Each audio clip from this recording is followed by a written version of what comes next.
Bienvenue à tous. Et j'espère de faire quelque chose de productif pour notre association et pour notre quartier. J'ai du plaisir d'avoir M. Meyer parmi nous. Alors, merci encore à tous. Et on va commencer notre assemblée. Alors, l'ordre du jour, on vous a redonné des feuilles. Il y a un tout petit changement par rapport à ce qu'on avait envoyé. La lecture du procès verbal, le rapport d'activité, les finances, comptes, rapport des vérificateurs de comptes, l'adoption des comptes. Puis là, on a ajouté un petit point, proposition de rassembler les deux associations, Centre socioculturel et AHB, au moins pour les rencontres du comité. À voir, à discuter. L'élection des nouveaux membres du comité.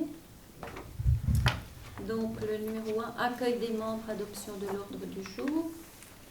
Monsieur Spinello Lorenzo, président de l'association des habitants La Bourdonnette, salue et accueille les personnes présentes. Il ouvre la séance, lit l'ordre du jour adopté par l'ensemble de l'Assemblée.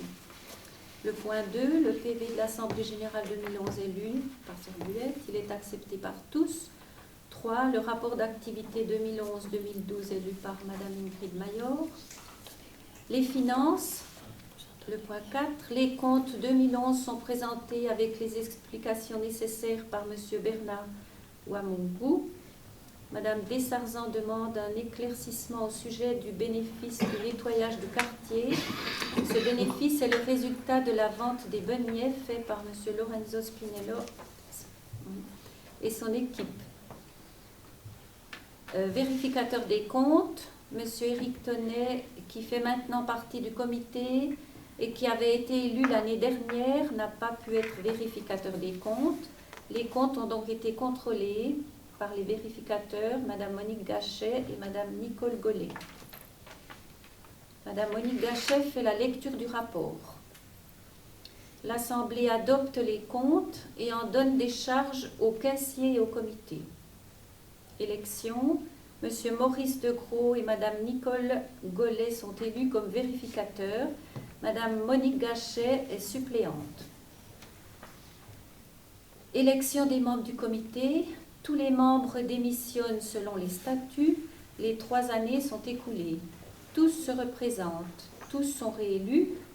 Donc il s'agit de M. Spinello Lorenzo, Mme Nicole Schneider, qui était encore là, M. Éric Tonnet, Sœur Bluette, M. Bernard Ouamongou, Mme Ingrid Mayor et Mme Nelly Epard. Madame Élodie Richardet du Centre socioculturel est invitée à faire partie du comité. Elle est élue également. Le point 6, c'était la métamorphose. Madame Nicole Schneider donne les informations à ce sujet. Elle et Corinne Gué ont été consultantes pour le quartier, pour le choix du projet concernant le stade et la piscine. Madame Nicole Schneider dit qu'elles ont essayé de défendre quelques aspects concernant le quartier de la Bourdonnette, ainsi l'ouverture du quartier par des passerelles pour aller au nouveau quartier. Enfin voilà. Une attention est relevée pour que les tours ne soient pas trop écrasantes et proches des bâtiments de la Bourdonnette, ce qui empêcherait la visibilité. Elles ont aussi suggéré une place de jeu, jardin public devant l'école qui devrait favoriser les contacts. À la soirée de présentation par la commune à la Bourdonnette, quelqu'un a mentionné la possibilité d'un accès piéton par le cimetière, ce qui pourrait engendrer un non-respect du lieu face au recueillement et aux cérémonies qui s'y vivent. Les nuisances et la sécurité pour éviter les débordements lors des manifestations ont été aussi sujets d'inquiétude et de discussion. Il est souhaitable de rester attentif à tout ce qui va être proposé dans la construction des immeubles. Il faudrait former un groupe de travail, d'une part, pour rester vigilant au projet Métamorphose et demander une place comme consultante pour le concours d'architecture des immeubles. Madame Élodie Richardet demande également si des personnes seraient intéressées de réfléchir à la communication, comment mieux communiquer sur le quartier et faire circuler les diverses informations. Dans le numéro 7, les projets, la sortie le 14 octobre 2012, départ à 13h, les informations seront données au moment opportun. Le nettoyage du quartier, il aura lieu le 8 septembre 2012. Élodie du centre socio-culturel sera absente, elle en parle à ses collaborateurs pour participer si c'est dans leurs possibilités. Mieux communiquer, à la suite de la demande de Madame Élodie Richardet, Corinne, Monique Gachet, Maurice Decroix, Jean-Baptiste Diouf, Bernard Ouamougou, Nicole Schneider sont d'accord de faire partie de ce groupe. Le suivi de métamorphose, pour être attentif à tout ce qui se fait, Élodie Richardet, Monique Gachet, Lorenzo Spinello, Nicole Schneider formeront le groupe. Voilà. Dans les divers, le nouveau panneau d'affichage mis sur le quartier n'est utilisable que pour communiquer la vie associative et à but non lucratif. Monsieur Maurice Decroix propose de mieux expliquer lors de l'après-midi nettoyage du quartier le tri à faire des déchets, par exemple par un stand où l'on expliquerait aux personnes et où l'on donnerait des papiers indiquant ce qui est nécessaire et utile. Façade, toile des balcons, des bâtiments, proposition de Madame Élodie Richardet. Oui. Qui a eu l'idée de faire un projet à soumettre à M. Meyer pour rénover, améliorer la vision du quartier. Madame Monique Gachet nous parle de la poste. Le nouvel horaire est satisfaisant. Il y a plus de monde l'après-midi que le matin, mais les chiffres exacts ne peuvent être connus. Après le départ de Madame Nicole Schneider en novembre, qui prendra le relais avec Madame Monique Gachet. Le comité du centre socio-culturel manque de membres. Madame Corinne Gay en fait partie. Des personnes du quartier intéressées peuvent se joindre. Madame Élodie Richardet suggère que les associations travaillent ensemble. Proposition individuelle. Madame Nicole Golette fait transmettre. Le PV de l'Assemblée pourrait être envoyé aux membres de l'AHB. Il est nécessaire d'envoyer les bulletins de versement pour le paiement des cotisations avant l'Assemblée. Ce soir, il a possibilité de verser la cotisation en paiement direct, ce qui évitera des frais. Voilà. Et le point 10, M. Spinello Lorenzo clôt l'Assemblée générale. Il remercie tous les participants ainsi que M. Cipriano qui, comme chaque année, nous offre les pizzas. Le verre de l'amitié nous attend. Merci beaucoup. Voilà. Alors, le deuxième point. Rapport d'activité. Le rapport d'activité, c'est toi, hein? Oui, oui. Alors, rapport d'activité 2012-2013. Le comité s'est retrouvé 11 fois durant l'année écoulée. Madame Nicole Schneider est partie à la retraite fin octobre et a quitté le quartier. Une fête est organisée le 3 novembre 2012 pour la remercier de sa présence et de son action sur le quartier et au sein de l'association. Madame Élodie Richardet du centre socio-culturel a rejoint le comité pour faire le lien entre les deux, association donc des habitants et centre socio-culturel. Elle a le souci de nous soumettre les projets du centre socio-culturel et ceux qui pourraient être mis en œuvre. Madame Corinne Gay nous a rejoint également. Avec Madame Nicole Schneider, elle avait participé aux rencontres prévues pour Métamorphose, pour être l'oreille et la présence du quartier dans ces réunions. Monsieur Meyer a été invité et est venu une fois à la rencontre du comité. Madame Monique Gachet est venue au comité nous parler de la rencontre pour le tri des déchets. Des explications sont nécessaires et les personnes du quartier ont des questions à poser. Les vœux de fin d'année ont été faits et envoyés par monsieur Éric Tonnet du comité pour l'AHB. Merci. Le samedi 8 septembre 2012, dans l'après-midi, a eu lieu le nettoyage du quartier avec animation. Il y a eu une bonne participation. Lorella de l'APEMS était invitée pour l'animation avec les enfants. Dietrich du centre socio-culturel a participé aussi pour aider les enfants et être présent pour l'animation. Les beignets faits par M. Lorenzo Spiniello et son équipe sont toujours bien appréciés. La sortie de l'AHB a eu lieu le 14 octobre 2012 au musée du jeu de la Tour de Paix. Nous avons vécu une belle après-midi bien sympathique à la découverte des jeux tous très intéressants et où nous avons pu jouer parfois à certains de ces jeux. Une bonne ambiance a réuni une vingtaine de personnes du quartier. Merci à Ingrid qui a organisé. Nous avons été invités à participer, dans la mesure de nos possibilités, au projet mis en place par le Centre socio-culturel et le Centre de vie enfantine pour les 40 ans du quartier cette année. Nouveaux habitants. Dans la mesure du possible, nous faisons une visite aux nouveaux habitants pour les accueillir. Pour le comité, Sœur Buette. Merci. Mesdames, Messieurs, nous nous sommes réunis le 24 juin 2013 afin de contrôler les comptes de l'Association des habitants du quartier. Était présent M. Bernard, pas possible, caissier, M. Maurice de Côte et moi-même, vérificateur. La comptabilité de l'association a été tenue du 1er janvier au 31 décembre 2012 par M. Bernard Uwamungu. J'y suis arrivée. Toutes les pièces ont été vérifiées, les comptes sont conformes à la réalité, la comptabilité est parfaitement tenue, la Caisse et le CCP présentent respectivement des soldes positifs de 271 francs 55 et de 3 450 francs 90, soit un total de 3 722 francs 45. Nous proposons à l'Assemblée générale de l'Association des habitants de la Bourdonnette de donner décharge aux caissiers et au comité et d'accepter ces comptes tels qu'ils ont été présentés, sans oublier de remercier le caissier pour son rapport précis lié au compte. Signé par M. De Groot et moi-même. Je laisse la parole à Elodie.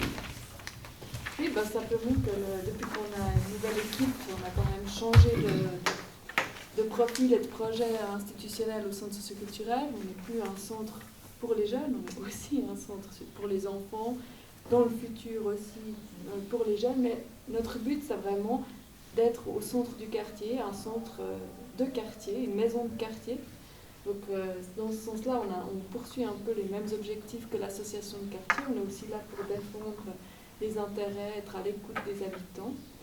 Suite à l'enquête, je le répète encore une fois, qu'on avait fait, parce que je l'ai déjà dit, je crois, dans le quartier l'été passé, un de nos constats, c'était aussi le fait qu'il y avait que beaucoup d'habitants souffraient du regard qui était porté sur le quartier par des gens extérieurs. Et un de nos buts, parmi d'autres au centre socioculturel, c'est de valoriser le quartier, de faire venir des gens, de faire connaître le quartier pour valoriser l'image. Donc d'une part, être à l'écoute des habitants, pas seulement des jeunes, mais aussi des adultes. Et puis, dans ce sens-là, de se rapprocher, on trouvait qu'on se rapprochait beaucoup des objectifs de l'association des habitants ici présents. Donc voilà. Puis, simplement, on ne veut rien forcer, il y a toute une histoire, il y a tout, que moi je respecte totalement. C'était une proposition pour rassembler les forces, les énergies, et puis pas s'épuiser, mais je suis tout à fait ouverte aux oppositions. Et voilà. Je découvre cette proposition maintenant. De prime abord, je dirais que de travailler ensemble, c'est bien, c'est juste, oui. C'est même fortement recommandé. Maintenant, aller dans une fusion, je pense que ce ne soit pas forcément la bonne solution.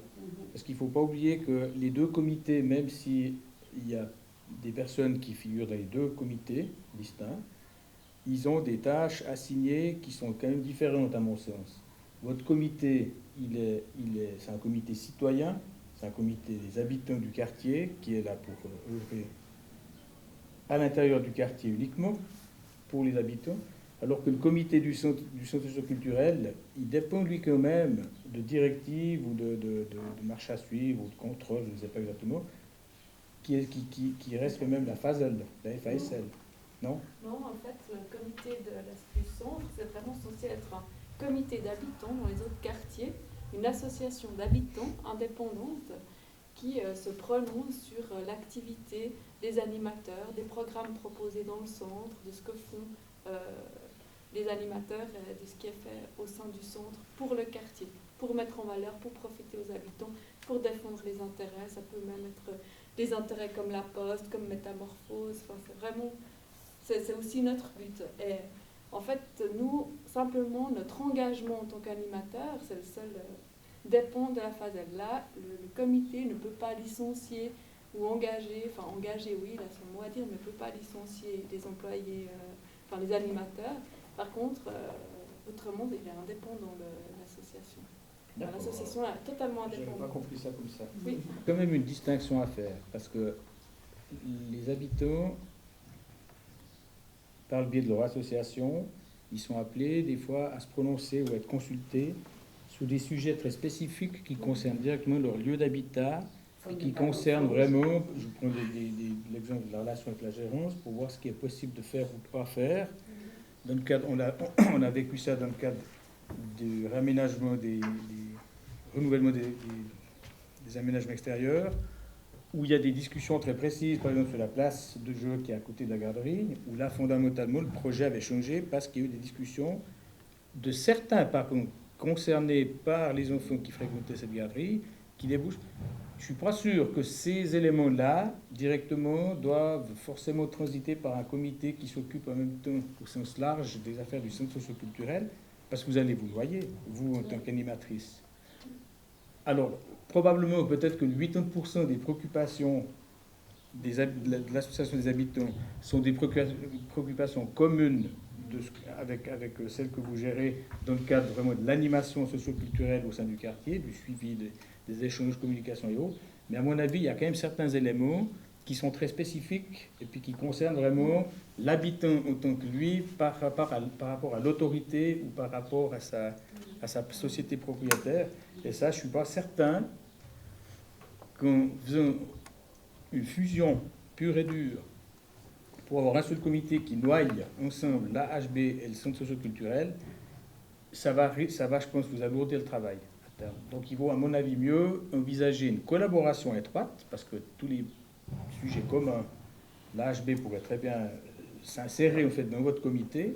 Et puis s'ils ont, une fois ou l'autre, si l'AHB a un sujet spécifique à traiter qui ne concerne pas forcément directement l'association ou le travail d'animateur tel que vous êtes là pour le faire, à ce moment-là, ils ont cette opportunité, cette liberté de dire on ne va pas charger encore le centre socioculturel, ça nous concerne directement, et puis on gère nos petites affaires, on gère nos relations. À mon avis, ça peut tout à fait être dans le sens plutôt d'une collaboration accrue plutôt qu'une fusion. On va avoir des choses à discuter ces prochaines années, parce qu'on doit trouver par exemple des solutions sur l'isolation des bâtiments, et notamment le remplacement des vitrages à terme, qui posent des problèmes particuliers. Donc c'est des problèmes, je dirais, de structure des bâtiments qui, avec l'âge, nécessitent de prendre des mesures. Ces discussions-là, bien sûr qu'on aura des dialogues avec les habitants. Je ne suis pas certain que les gens du centre socio-culturel aient le temps, et puis aient forcément l'intérêt. L'intérêt, c'est bien si vous l'avez, mais votre temps, on sait qu'il est compté, et que les ressources de la ville en la matière ne sont pas illimitées. J'en veux pour preuve que ça fait 27 ans que je suis dans ce quartier, ça fait 27 ans que j'entends les gens du centre qui réclament des ressources supplémentaires, et puis, je ne veux pas refaire ce débat-là, hein, mais pour se concentrer déjà sur votre métier de base, et ça, en unifiant vos deux comités, j'ai un petit peu le souci qu'à terme, vous disiez non mais ça ne va pas, ça il y a des choses, ça ne me regarde pas, puis peut-être que ça crée certaines discordes au travers des membres du comité, ça serait dommage et ça serait pas forcément positif à terme.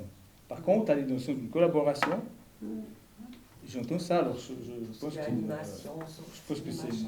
Ce qui voudrait dire peut-être que concrètement, le comité actuel qui se réunit 11 fois, si j'ai bien entendu, à la limite peut-être, il tiendrait peut-être ces 11 séances, il y en aurait peut-être 9 qui seraient des séances en commun avec le centre socioculturel, puis peut-être une ou deux spécifiques, basées sur des choses peut-être qui évitent de surcharger le centre socioculturel.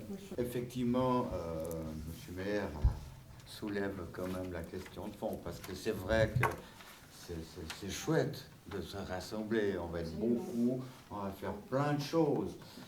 mais je ne sais pas si tout le monde sera motivé à réfléchir du problème du centre œcuménique, si par hasard le centre œcuménique s'associe aussi à ça. Effectivement, il y a des problématiques dans chaque groupement qui est bien particulier à ce groupement. Je pense aussi aux gens qui sont entrés dans cette association, c'est parce qu'ils ont un intérêt pour cette association, pas forcément pour l'autre association qui maintenant vient dans la masse. Alors, mais par contre, effectivement, travailler en commun, oui. Je vous pose simplement maintenant la question, est-ce qu'on ne pourrait pas avoir, alors on garde nos fonctions avec nos rencontres, nos réunions, nos petites caisses, nos grosses caisses, est-ce qu'on ne pourrait pas faire une espèce de conseil du quartier Interassociatif. où il y aurait des délégués de nos différentes associations qui fassent un peu la synthèse, ne serait-ce que pour planifier des manifestations ou des choses comme ça, et puis voir comment on peut mixer les choses. Les gens ont très peu de temps, sont débordés par l'énergie. Moi, je parle aussi parce que je vois ce qui se passe au comité. Je veux dire, il y a peu d'énergie, Et on s'est dit, il faut rassembler les forces pour que quelque chose puisse se faire, parce qu'il y a des fois un peu des comités moribonds de part et d'autre. Voilà, donc... Puis autrement, je suis d'accord, et moi je suis tout à fait prête à voir comment on peut collaborer différemment. Je veux juste, peut-être que des fois la notion d'animateur socioculturel, elle n'est pas toujours très claire, parce que nous on est aussi censé être des appuis pour les habitants, pour défendre leurs intérêts, même dans des histoires d'immeubles, d'isolation. Alors après, je suis aussi d'accord avec vous, il y a une surcharge, il risque d'y avoir des frustrations, parce qu'on ne peut pas être partout, puis que peut-être ce sera plus important pour les habitants, ça, que peut-être ce qui serait d'autres préoccupations plus socioculturelles. Donc, à voir comment. Maintenant, je pense juste que quand on voit les réunions chaque mois, il y a un essoufflement, je pense qu'il y a quelque chose à trouver. Je ne suis pas sûre que c'est de multiplier les rassemblements avec d'autres partenaires qui est la solution. Et ni de faire un conseil de quartier. En tout cas, quand on a approché les différents partenaires, les gens n'étaient pas disponibles pour. Comme ça, on a assez discuté, et puis on a le temps pour réfléchir avec les conseils que tout le monde nous a donnés autour de la table. Non, il n'y a pas à s'excuser, on écoute, c'est tout. Allez, on passe au point 6. Que la sortie aura lieu le 22 septembre. Donc, comme d'habitude, le départ aura lieu à 13h sur la place, là, devant la poste. Et pour le reste, donc, comme d'habitude aussi, on fera les papillons, la communication par la télévision, bien sûr, tout à fait, pour dire quoi que si quelqu'un a une idée, alors le truc pour la sortie, c'est qu'il faut que ça aille pour les familles, donc les personnes de tous âges, que ça puisse aller un petit peu par tous les temps, ou alors avoir une idée pour beau temps et mauvais temps, que ce soit pas trop loin parce qu'on le fait en une après-midi, et pas trop cher pour que tout le monde ait accès. Voilà. Donc, si quelqu'un a un désir, moi je suis aussi tout à fait ouverte. Autrement, je m'occupe volontiers donc, de chercher une idée, mais je ne suis pas nécessairement, voilà, cela décidé, bah tiens, on va aller là, comme ça, voilà. Il y a Eric aussi, je dois dire, qui m'aide grâce à avec son ordinateur, avec Internet, voilà quoi. Jusqu'à présent, tu as toujours été... je dis juste ouverte aux propositions aussi des habitants. S'il y a des habitants qui me disent, ah bah tiens, et puis que ça peut aller par rapport à la durée du trajet, du tarif et pour les familles, et aussi spécialement pour les personnes à mobilité réduite. Le petit projet de film qui était fait à la télévision Bourdonnais était au TJ de midi aujourd'hui. Aujourd'hui ? Oui. Alors, est-ce qu'il y a, qu'est-ce qu'il y a comme info? Est-ce que c'est fini le film ou est-ce que il est fini, il est en cours de finissage de post-prod, donc d'étalonnage et de petites choses comme ça. Mais vous êtes cordialement invités, les habitants du quartier. Je pense que l'info, elle va passer tout soudain aussi, parce que si on donne trop d'infos trop vite, de toute façon, vous oubliez très vite les habitants. Donc, autant être là concret, qu'on ait peu de temps. Donc, vu que vous êtes là, je vous dis déjà, le 10 juillet, à 20h, au centre socioculturel, les habitants de la Bourdonnette auront le plaisir et l'honneur de l'avoir en avant-première dans votre quartier. Voilà. Moi, j'aimerais rajouter quelque chose, c'est que c'était un énorme projet. Il y a eu des gens qui ont été payés, nous on était payés. Corinne s'est investie énormément, bénévolement pour tout ce projet. C'est des heures et des heures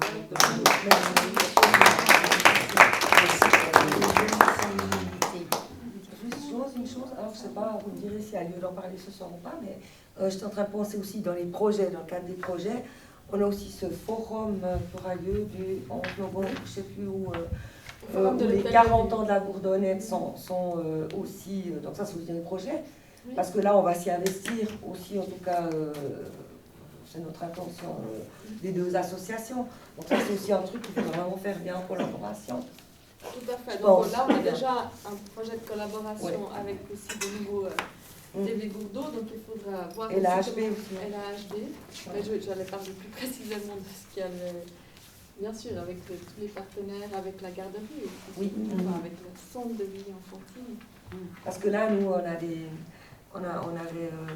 quelqu'un bon, t'as pas connu, qui est décédé maintenant, mais qui a fait justement pendant des années plein de photos de tout ce qui se passait dans le quartier. Et donc, je m'occupe de retrouver les albums photos.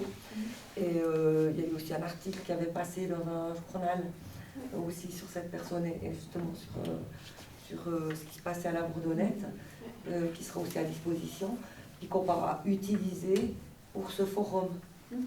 Et je pense que ce serait bien parce que il y a pas mal d'images sur l'histoire du quartier, sur tout ce qui s'est fait depuis...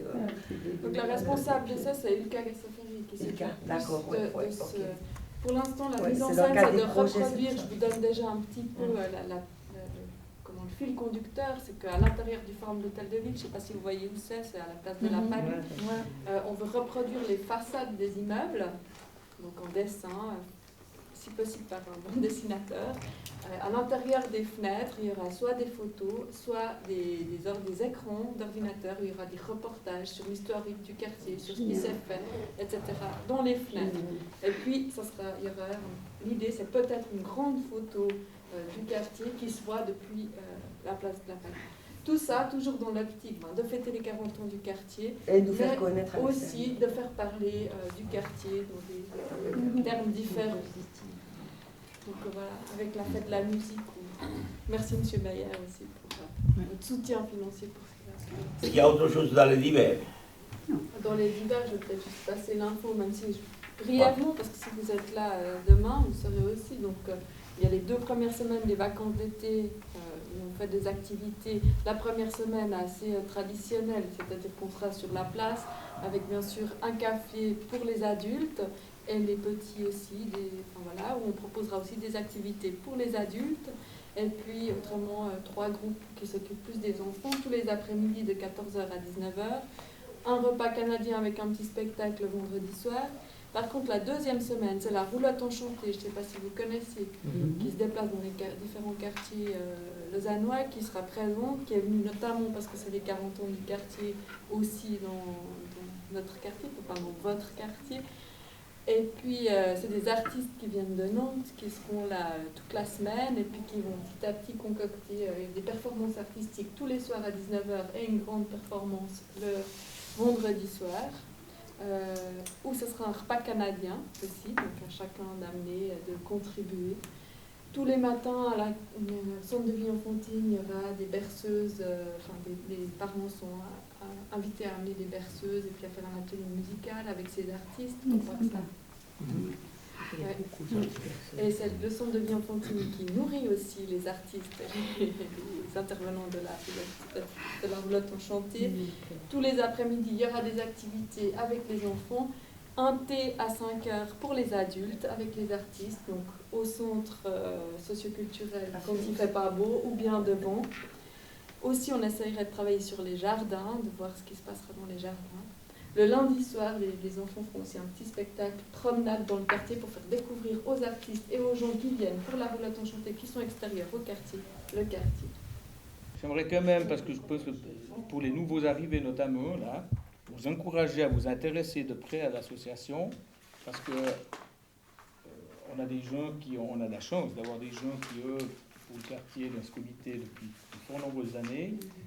Mais on l'a formé. Je sais que leur motivation n'est jamais remise en cause parce qu'ils remettent toujours le bras sur le métier. Mais s'ils peuvent avoir quelques membres supplémentaires régulièrement, ça les remotivera Ça d'autant permet plus de pour mieux aller de répartir l'avant. les tâches Et aussi. puis ça permet d'avoir aussi des idées nouvelles, des échanges supplémentaires, et puis ça peut être que bénéfique pour tous les gens du quartier. Donc l'idée c'est de faire de la propagande pour que causez-en autour de vous, puis essayez de faire venir les gens, et puis surtout de remercier, de votre engagement qui est régulier d'année en année.